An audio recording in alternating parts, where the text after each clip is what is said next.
Peut-on mélanger Dieu avec les divinités? Dieu n'est pas une divinité parmi d'autres. Dans la Bible, Dieu, Yahweh l'Éternel, est unique. Il n'est pas une divinité comme les autres esprits ou idoles des nations, appelés Dieu dans le langage des hommes. Ésaïe 45, verset 5.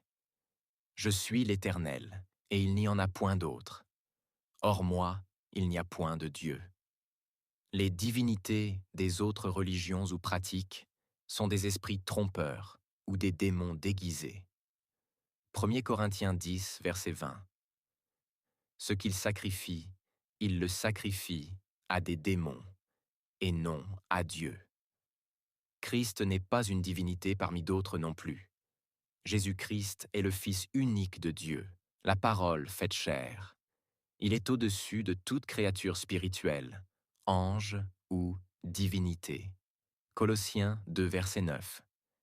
Car en lui habite corporellement toute la plénitude de la divinité. Donc Christ et les divinités des hommes ne peuvent pas être mélangés. C'est incompatible. Est-ce que ces divinités peuvent envoyer quelqu'un dans un bon lieu après la mort? Non.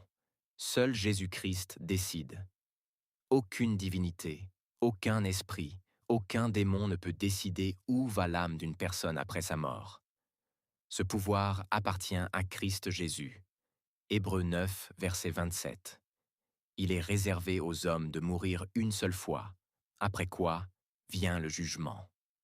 Jean 14, verset 6. Jésus lui dit, « Je suis le chemin, la vérité et la vie.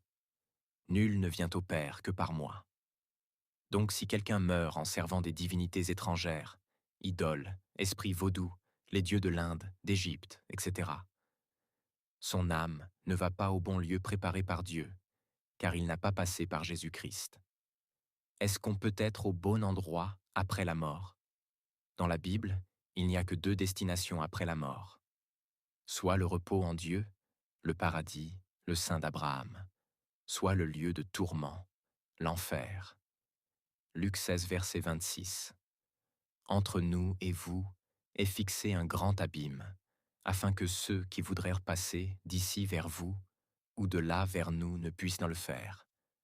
Christ est au-dessus de toutes choses, pas une divinité parmi d'autres. Matthieu 10, verset 28. Seul Jésus-Christ a le pouvoir de décider où va une âme après la mort, et lui seul peut la sauver ou la détruire pour l'éternité.